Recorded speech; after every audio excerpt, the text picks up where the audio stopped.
It's time for another army review from the Armies of the Lord of the Rings.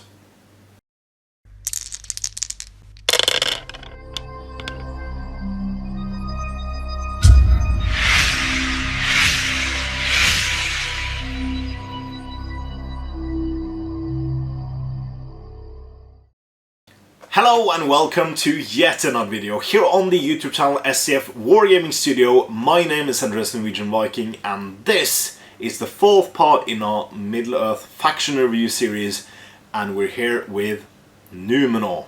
So this is from the book Armies of the Lord of the Ring for the Middle-earth strategy battle game, and yeah, Numenor. Some army that has awaited a boost for quite some time. So let's see what changes has been made and if they have been boosted at all. So the army of Numenor is an old army. It really can't ally with a lot of things without losing its army bonus. But first off, the army composition.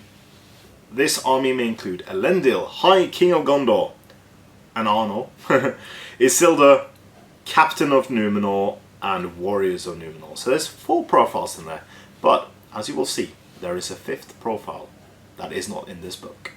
Sneaky. So the historical alliances available are only one. It's Rivendell. So of course that lets you recreate the Battle of the Last Alliance, and they're convenient allies with Fangorn, Halls of Thranduil, Lothlorien, and the Misty Mountains. So a lot of cool armies to ally with conveniently, but all the rest are impossible allies. So you can have a lot of other ally options in there, obviously, because the timeline is all would be wibbly wobbly timey wimey, as you would say in Doctor Who, if it wasn't. So their army bonus hasn't changed from the Throne of Skulls document. So that one by one the free lands of Middle-earth fell to the power of the ring, but there was one who resisted. Friendly Numenor models from this army list increase the courage value of 1, which is weak if you think of it just as a courage point, but when you look at it as a broader perspective, it is fantastic. Completely negates the negatives you get from from Sauron or from a Nazgul, and it makes, for example, Elendil and Isildur courage 7, which means they only lose out on double 1, and they do have will points to spare. So speaking of Elendil, High King of Gondor and Arnor, he is a beast. A pure beast. So, he is a man, Numenor, infantry, hero, and hero of legend. He is a leader of men. He can lead 18 troops. He's gone up by a bushel of points, about 4 goblins worth of points, and he's got a new stat line. There's only one change to the stat line. So he is move 6, fight 7, 4+ shoot, strength 5. 5, yeah. Defense 7, 3 attacks, 3 wounds, and 6 courage. His proper might go on fate is 331, so no changes to that. He wears heavy armor and Narsil. Narsil, active ability. Narsil is a master forged hand and a half sword. Additionally, Elendil may call a heroic combat each turn without expending might. So he can still call heroic combats, but he can now use Narsil as a 2-handed weapon without penalty, because massive forged sword means that he can go 2-handed without a penalty. So he's essentially strength 5 with a +1 bonus to wound, which is amazing.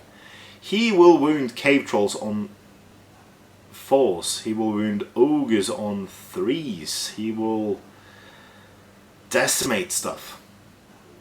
If he meets defense, or even defense 9, he will wound on 5s. Absolutely fantastic. His heroic actions are strike, strength, defense, and challenge, in addition to the 3 normal ones. And he has the option for a horse and a shield. And why wouldn't you? Why wouldn't you just make him a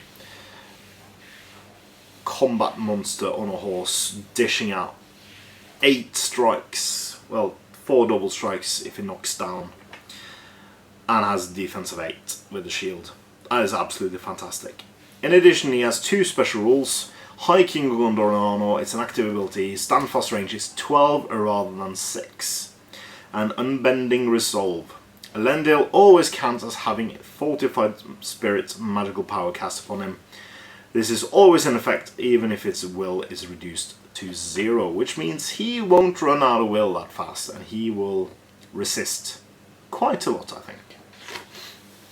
Right, so that's father. Let's talk about the son. Isildur. He's gone up by a good amount of points, about 4 goblins worth, and he's man Numenor infantry hero and a hero of valor, so he can lead 15. His stat line hasn't changed except for 2 things. So he's gone up by 1 strength. So it's now move 6, 6 fight, 4 plus shoot, 5 strength, 7 defense, 3 attack, 3 wounds, 6 courage, and he had got 3 might, 2 will, and 2 fate. 2 fate because he outlived his father at least, but he's got an additional point of will.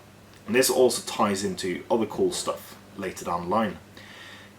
He wears heavy armor and a hand and a half sword.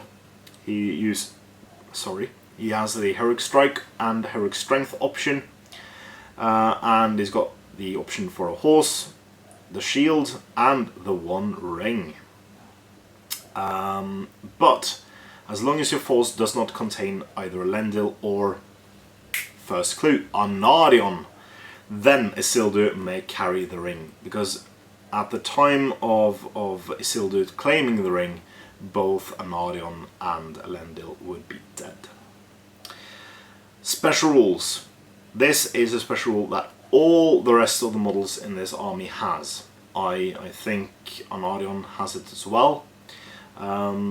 So a model with special rule gains the resistant to magic special rule whilst they're within 6 inches of Elendil, Isildur or Anarion. So resistant to magic, not usable anymore. Well, still usable if you're down to 0 will, but it's always in effect, so you can always roll an additional die, which is absolutely fantastic. So Isildur, quite a hefty boost, I think, at least. Captain of Numenor is exactly the same as he was before. With the exception, no, he might have gone up. No, he's exactly the same as before. So he's 6 move, strength, fight 5, 4 plus shoot, strength 4, defense 5, 2 attack, 2 wounds, 4 courage, 2 1 1 for might, will, and fate. Armor and sword, heroic march as the profile, and he's a hero of fortitude, so he can lead 12.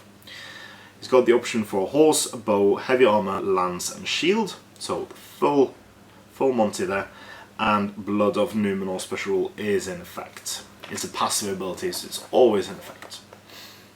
And lastly, we've come to the Warriors of Numenor, which are man Numenor, infantry, and warrior for 1 point more than they were before. They have armor and sword, has the option for a banner, bow, shield, and spear, and Blood of the Numenor rule. But they've gone up by strength, so they're now strength 4, which explains the point increase as well. So, in addition to getting a special rule, all the heroes have, except the captain, has got a stat line increase. I think this army is badass. It is fantastic. I think this army will be doing a lot of damage, especially if you couple it with a high elf force. For the proper alliance, I think you can do a lot of cool stuff in there. But more importantly, tell me in the comments what you guys think about this army, if it got the boost you wanted, if you're disappointed that it still doesn't have cavalry. Do you think there will be a last line supplement down the line? I do. And yeah, do tell me in the comments. So please comment, like, share and subscribe. And do consider supporting SDF on Patreon using the link in the description below, as it is a fantastic way for you to support our efforts here at the studio. It gives us the monetary means to expand, improve, and give you more cool videos each and every day of the week. So if that's at all interesting for you, click the link in the comments in the description below, and it'll take you to our Patreon page. But more importantly, support your hobby.